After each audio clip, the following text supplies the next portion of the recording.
블랙호크라고 하는 그 정찰기가 있는데 그 정찰기는 어디서 정찰하냐면 에베레스트 산보다 약 2배가 높은 15,000m 상공에서 정찰하는데 한반도 전역을 다 정찰합니다. 그럼 땅이 어떤 물체까지 식별하냐면 30cm가 넘는 물건들은 그거 다 무엇인지를 다 식별해요. 어디서? 15,000m에서. 우리가 비행기 타고 가면 그게 보통 한 8,000m, 9,000m 되죠? 거기서 뭐가 보이겠습니까? 하나도 안 보이는데 그렇게 인간의 능력이라는 것이 정말 대단합니다. 그런데 아무리 위대한 문명을 창조하고 그런 어마어마한 기술을 개발한 인간이라 할지라도 나이가 들면 다 죽습니다. 죽는다는 것은 굉장히 슬픈 일입니다. 사랑하는 사람들과 헤어지기 때문에 슬프고 안타까운 일인데 그 이제는 다 늙으면 다 이렇게 가는 거니까 하고 받아들입니다. 그러나 젊은이들이 갑작스러운 질병이라든가 어떤 사고로 특히 젊은 사람들이 갈 때는 심히 안타깝죠. 그런데 그런 질병도 사고도 아닌데 오늘같이 그 헤롯이라고 하는 그 포악한 임금에 의해서 2살 이하의 남자아이들이 죽을 때 그건 정말 보는 사람 마음은 말할 것도 없거니와 그 당사자들의 마음은 찢어집니다. 너무나 고통스럽고 아프고 받아들일 수가 없어요. 너무나 억울하고 서러운 죽음이에요. 오늘 성경은 예수님이 태어나면서 그런 일이 있었다는 겁니다.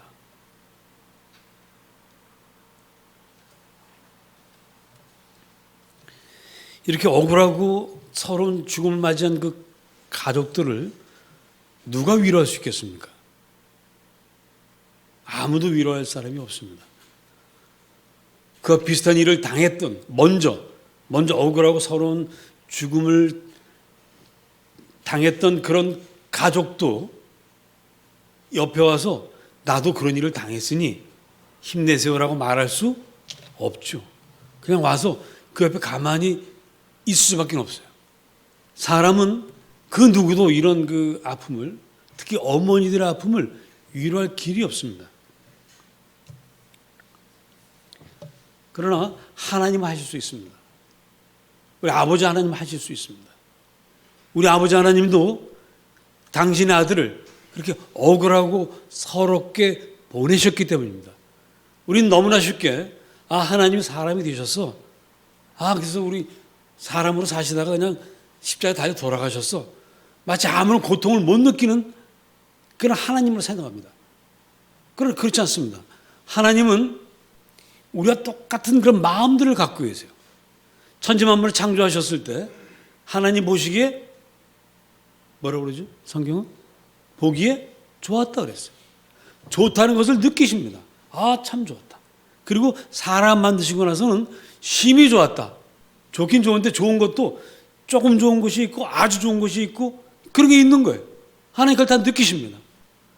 또 하나님은 인간이 죄를 지으면 막 어쩔 줄 몰라서요. 분노하십니다. 아니 이 인간들이 이러면 어떻게 해? 때는 후회도 하세요. 내가 이 인간을 지었음을 후회하셨습니다. 다 감정이 있어요. 그래서 하나님 왜 이 세상을 구원하러 오십니까? 안타까우셔서 오시는 거예요. 그 아들을 보내십니다. 아들이 사람이 되는 것을 보면서 한편으로 참 인간을 구원할 수 있기 때문에 기쁘셨겠습니다마는 또 한편으로는 미안했을 것 같아요. 삼일체 하나님의 그 성자가 그 역할을 감당하게 될 때 아버지 하나님은 굉장히 미안하셨을 것 같습니다. 그 사람이 되셨어요. 그 사십니다. 일단 인간으로 살아가는데 인간으로 살아보니까 이게 보통 불편한 게 아니에요. 하나님이실 때는 여기서 저기를 그냥 순식간에 순간 이동할 수 있죠. 어디 갈 수가 없어요. 어딜 가도 다 걸어가야 되고 힘이 들어야 됩니다. 그리고 한 끼라도 굶으면 배가 고파요. 그래서 그 사마리아 성의 수가성이라는 곳에 이렇게 지나가시다가 너무 배가 고파가지고 제자들에게 야, 내가 너무 배가 고파서 어쩔 수 없으니 좀 먹을 거 좀 가져다 다오. 그럴 정도로 주님이 그 인간의 그 모든 아픔과 그 한계를 주님이 다 아십니다. 그리고 마지막 십자가를 지러 가실 때는 너무 무서우신 거예요. 우리 주님이 십자가를 진다는 게. 왜? 인간의 육신 입고 살아보니까 우리 주님도 뭐 하다가 가시 박힌 일 있으시지 않겠습니까? 또 그 갈릴리 호수의 그 생선 그 베드로 고기라는 거 왜 있지 않습니까? 그런 거 먹었을 때 목에 가시 걸린 적도 아마 있을 것 같아요.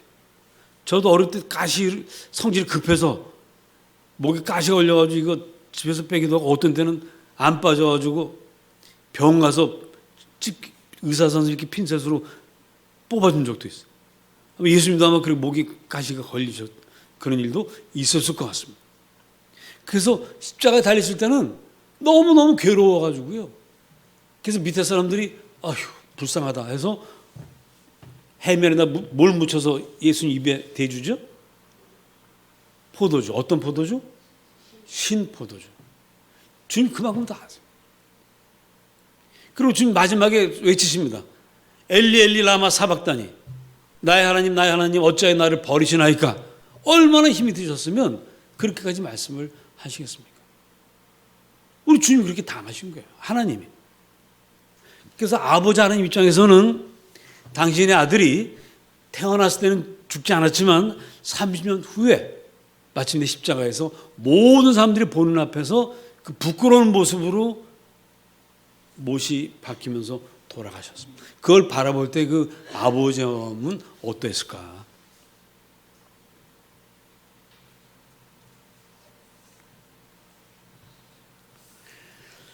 그래서 우리 하나님 믿지 않는 사람들은 우리 하나님이 이렇게 하셨습니다 라고 이야기해도 그렇게 위로는 안 될 것 같습니다. 예수 안 믿는 사람이 하나님이 그랬다고? 무슨 아마 이렇게 얘기하실 것 같아요. 그분들은 무슨 하나님이 이렇게 힘이 없어가지고 사람들한테 못이나 박히고 죽어? 이렇게 얘기하겠죠. 그러나 우리 예수를 믿게 된 우리는 정말 그 마음을 하나님 마음을 생각하면 우리 어떤 불행과 고통 중에서도 우리가 위로를 받고 힘을 얻을 수 있으리라 믿습니다. 사실 저도 이거 설교를 준비하면서 참 기적이다 하는 생각을 해봅니다. 제가 이 예수를 믿고 이런 하나님이 사람이 되시고 십자가에 달려 돌아가셔서 우리 죄를 용서하셨다는 것을 믿고 있는 내가 참 신기해요. 내가 어떻게 내가 그것을 믿고 있는지 신기합니다. 제가 우리 아버님을 돌아가시기 전에 예수를 그렇게 믿게 해드리려고 했는데 당신 입으로 믿는다는 말씀은 안 하셨어요. 그래도 예배 드릴 때는 내가 이제 전도사가 되고 나서는 아버지 가정 예배 드려요. 그러면 할 수 없이 와서 앉아는 계셨어요. 그래서 이제 드디어 입으로 고백할 때가 왔겠지 했는데 고백하시기 직전에 이 고혈압으로 쓰러지셔가지고 병원에 2달 입원해 계시다가 그런 이제 돌아가셨는데 그때 이제 내 믿음이죠. 내가 아버님 이제 의식 없이 계실 때 근데 어디서 그런 얘기 들었어요. 의식은 없어도 다 듣는다는 말 제가 들어가지고 그 아버지 옆에서 딱 전하고 아버지 이제 믿으세요? 그랬더니 아버지 눈썹이 까딱하더라고요. 진짜 눈썹이 까딱했는지 안 했는지 제 눈한테 그렇게 보였어요. 그리고 아버지가 믿으신 걸로 알고 제가 세례를 드리겠습니다 하고 전도사가 그냥 세례를 하고 그리고 이제 장례를 치렀는데 여러분 정말 축복 중에 놀라운 축복은 우리가 예수를 이렇게 믿고 있다는 거예요. 그리고 태중에서부터 믿고 태어난 분들도 끝까지 다 믿음을 지키는 게 아니더라고요. 어떤 분은 중간에 믿음을 버리는 분도 있습니다. 근데 저와 여러분이 이렇게 이 예수를 믿고 여기까지 와서 앉아 있는 거 놀라운 축복이고 그리고 이 예수의 죽음이 이때 어떤 슬픔도 위로할 수 있다라고 믿는다는 것이 참 놀라운 은혜라 생각합니다.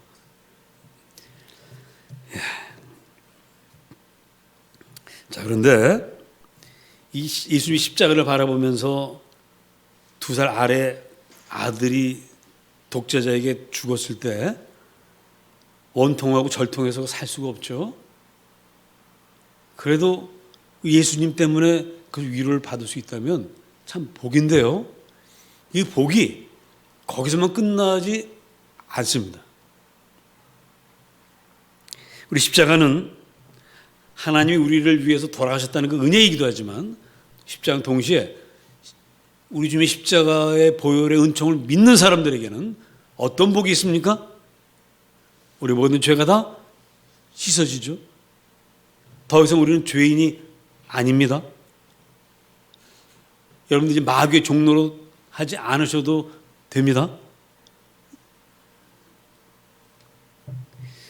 바로 이게 우리의 구원이고, 구원은 이제 끝이 아니고요, 시작입니다.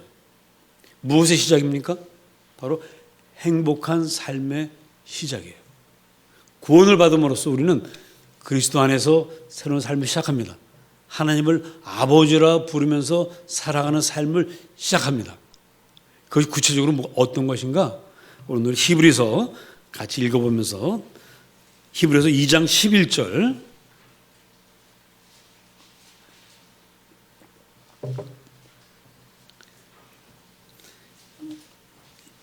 히브리서 2장 11절 말씀을 함께 읽습니다. 시작. 거룩하게 하시는 이와 거룩하게 함을 입은 자들이 다 한 근원에서 난지라. 그러므로 형제라 부르시기를 부끄러워하지 아니하시고, 우리 주님이 이제 우리를 형제라고 부르는 것을 부끄러워하지 않는다는 것입니다. 예수님 입장에서 볼 때는 우리가 참 얼마나 더럽겠어요? 근데 내 형제야 라고 부르신다는 거예요. 제 밑에 동생이 하나 있습니다. 2살 아래 동생인데, 근데 저는 좀 약간 좀 장남이라 그런지 모범생으로 길러졌어요. 동생은 둘째라 그런지 좀 자유분방하게 길러졌습니다. 동네 나가면 저는 항상 옷이 그래도 말쑥한데 동생은 뭐 그냥 한 번은 동생이 없어졌어요. 왜 없어졌는지, 여름인데 아이스케이크 장사를 따라간 거야. 아이스케이크 걷어 먹으려고. 그래가지고 하루 한 반나절 없다가 이제 집에 돌아왔는데 그냥 뭐 코는 새카맣고 하여튼 뭐 엉망이 엉망. 그 동생이랑 불러야 돼요, 말아야 돼요? 그 부끄러워하지 않죠? 야, 인마 어디 갔다 왔어? 동네 막 이제 사람들 앞에서 막 데리고 이제 집으로 들어갔는데 부끄럽지가 않아요. 왜? 한 근원에서 나왔으니까. 만일에 사촌만 돼도 모른 척 할 수도 있어요. 한 근원에서 나왔어요. 예수님이, 우리가 예수님이 우리를 볼 때 얼마나 더럽겠습니까? 근데 우리를 부끄러워하지 아니하시고, 내 동생인데? 내 동생이야. 내 여동생이야. 이렇게 하신다는 거예요. 여러분, 제가 보니까요, 제 친구 목사들이 저를 아는 거 굉장히 영광으로 생각합니다. 왜냐하면 제가 영화 배우기 때문에. 제가 영화를 몇 번 출연했어요? 2번 출연했습니다. 2번. 이게 3번으로 알아서 아시는 분도 계십니다. 감사합니다. 한 번은 그래도 얼굴도 나오고 대사도 했는데, 2번째는 대사도 없고 얼굴도 창문 안에 있어서 자세히 봐야 보입니다. 그래도 제가 거기 나왔었다고 그 시사에 초대해줬던 친구 목사님들이 나를 굉장히 장난삼아 그렇게 하는 거죠. 그런데요, 여러분, 그 유명한 배우가 내 친구다. 그럼 좀 기분이 좀 더 좋지 않겠습니까?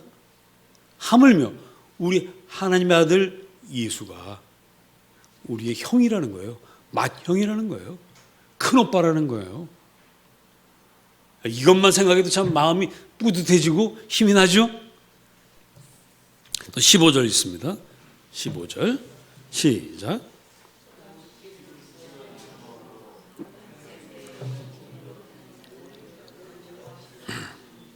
예, 죽기를 무서워하기 때문에 우리는 죄의 종노릇을 합니다. 무엇을 먹을까, 무엇을 마실까, 무엇을 입을까를 날마다 염려하는 우리 아니겠습니까? 실직의 그 두려움을 늘 갖고 있고요. 사업의 실패에 대한 염려, 걱정이 늘 우리에게 있는 사람들인데 그게 바로 죽기를 무서워하는 거거든요. 그래서 그것 때문에 마귀가 우리에게 죄를 지으라고 자꾸 하는 거예요. 타협하라고 그러고 불의한 일을 하라고 그러고 거짓말 하라고 그러고 가짜로 저기 뭐 하라고 얘기하는 거거든요. 근데 이제는 우리가 그럴 필요가 없다는 거예요.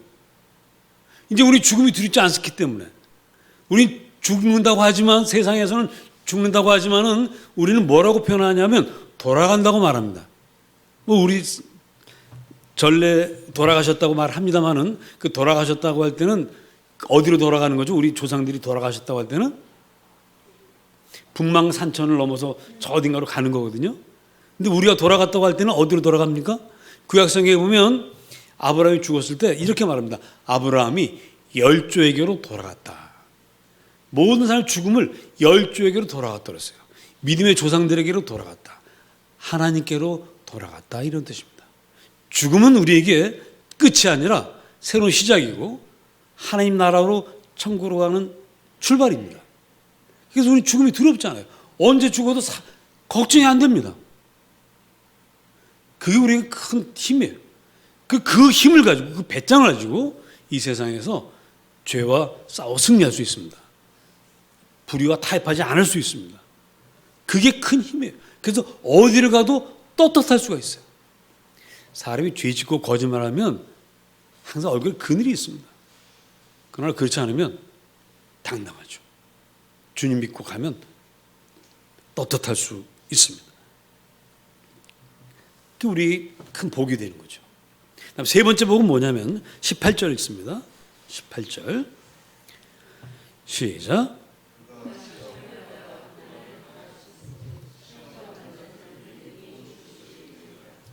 예. 우리 주님께서 고난 당할 때마다 늘 우리를 도와주신다는 거예요.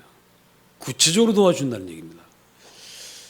다윗이 아직 어린 목동일 때 형들이 전쟁터에 나가 있는 형들을 찾아갑니다. 그때 그 전쟁 누구하고 했냐면 이스라엘과 블레셋의 전쟁이었습니다. 그런데 이스라엘 진이 전투하러 안 나가는 거예요. 다 진 안쪽에 다 숨어 있어요. 그리고 바깥에서 이제 적의 장수가 와서 싸움을 걸어옵니다. 야, 너희들 다 죽었냐? 뭐하냐? 그 소리가 천둥소리처럼 크게 들렸어요. 그 장군의 이름이 뭡니까? 골리앗입니다. 아무도 안 나갑니다. 다윗이 믿음이 있어요. 그 목동을 일을 하면서 사자나 곰과 싸워 이긴 경험이 있습니다. 그래서 내가 한번 나가봐야지. 내가 나가겠습니다. 살아있는 하나님 이름으로 내가 나가겠습니다 하고 나갔어요. 나갔는데 돌멩이 하나 딱 들고 나갑니다. 막상 나가보니까 너무 큰 거예요. 그럼 막상 서 있으니까 두렵습니다. 여러분 그때 하나님이 어떻게 하셨을까요? 여러분 그 양궁 선수들 딱 쏘기만 하면 맨 가운데 있는 그 제일 작은 관역 10점짜리를 늘 맞추는 선수도 막상 그 사대 앞에 딱 서면은 떨린다고 그래요. 그리고 바람이 불면 더 떨려요. 그 바람이 불어서 어떤 선수들은 너무 긴장해가지고 딱 쐈는데 아예 관역에서 사라지는 경우도 없지 않아 있고요. 7점, 6점 여기 맞는 수도 많이 있습니다. 자, 골리앗과의 싸움, 이제 돌멩이 딱 하나입니다. 이거 한번 던져가지고 바로 그 자리에서 골리앗의 이마 정수에 딱 맞아서 죽지 않으면 이건 지는 거예요. 그럼 이제 내가 당하는 거예요. 얼마 전에 여러분 멧돼지 잡으러 갔던 그 사냥꾼 할아버지가 멧돼지한테 죽었죠. 빗 맞아가지고 멧돼지 죽었습니다. 네가 죽지 않으면 내가 죽는 그런 위험한 일이 멧돼지 사냥이더라고요. 이것도 얼마나 위험합니까? 근데 그 돌을 딱 던졌는데 그때 하나님이 어떻게 도와주셨어요? 그때 바람이 전혀 바람이 없는 날은 없지 않습니까? 그리고 골리앗이 감히 서 있기만 했겠어요? 돌멩이가 날아오면 피하기도 했겠죠? 그 모든 걸 다 하나님께서 도우셔가지고 그 돌을 골리앗 이마에 딱 갖다 맞도록 도와주신 거죠. 전 그렇게 믿습니다. 그렇지 않고서 어떻게 한 번에 딱 우연이 아니고 이거는 하나님께서 그렇게 하신 거예요. 우리 삶 속에 우리 주님께서 우리를 도우신다는 것이 바로 이런 것입니다. 그리고 심지어는 어떤 때는 하나님이 도우셨는지 돕지 않으셨는지 우리는 모를 때가 있어요. 당연히 그렇게 되는 거지 라고 생각할 때가 있습니다. 그러나 사실은 세상에 당연한 것은 아무것도 없습니다. 하나님께서 이렇게 숨을 쉬게 하시고 오늘 말씀 있는 것처럼 피와 살을 가지고 있는 우리가 피와 살이 모든 게 참 원활하게 돌아가고 힘이 근육을 만들어 주시고 에너지를 주셨기 때문에 우리가 그 일을 할 수 있는 것입니다. 그런데도 그것이 구체적으로 실현될 때는 세미한 것까지 하나님께서 도와주시는 거예요. 의사 선생님의 수술, 약 처방 이거 하나하나도 얼마나 정말 작은 차이가 아주 큰 결과를 가져오는 것을 우리는 알고 있습니다. 하나님께서 세밀하게 분명하게 우리를 도와주시기 때문에 우리 이렇게 살아 있는 것입니다. 하나님께서 우리를 그렇게 하시는 거예요. 그래서 오늘 히브리서 2장 18절 말씀처럼 시험받아 고난을 당할 때 하나님 우리를 도와주십니다. 그래서 우리는 아무것도 염려하지 말고 주님만 믿고 나갈 수 있는 거예요. 2019년 한 해 동안 우리가 그렇게 살아왔습니다. 새해에도 그렇게 살아갈 수 있을 줄로 믿습니다. 많은 신앙인들이 정말 나도 믿음으로 살아야지. 근데 두렵고 떨려가지고 믿음으로 결단하지 못하는 경우들이 있어요. 그래서 그런 분들이 좋아하는 게 뭐냐면은 다른 분들의 간증입니다. 어떤 분이 내가 이런 일을 당했고 이랬을 때 하나님께서 이렇게 도우셨습니다. 그럼 감동을 받아요. 나도 그렇게 돼야지. 그래서 간증 집회를 좋아하는 분들이 있습니다. 남의 간증을 막 들으러 다니고 그래요. 또 간증한 책, 테이프 이런 거 듣는 분들이 있습니다. 그래서 저는 여러분들이 이렇게 말하고 싶습니다. 여러분이 바로 간증의 주인공이 되십시오. 여러분이 간증의 주인공이 되셔야 돼요. 어떻게 하면 간증의 주인공이 될 수 있습니까? 믿음으로 결단하고 믿음으로 살면 간증의 주인공이 돼요. 고난당할 때, 시험당할 때 겁이 나고 두려워서 죄와 타협하면 하나님의 도우심을 만날 수가 없어요.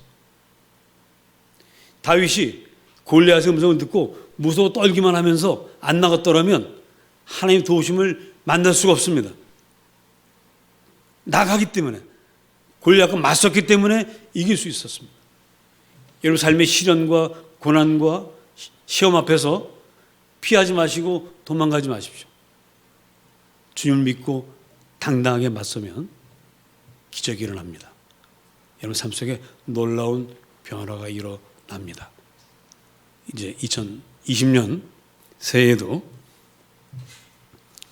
여러분들이 이 주님의 도우심을 받고 간증할 수 있도록 그렇게 되어지기를 축복합니다. 내년 우리가 선교하는 교회로서 복음을 전합시다 했는데 복음을 전한다는 것은 다른 것이 아닙니다.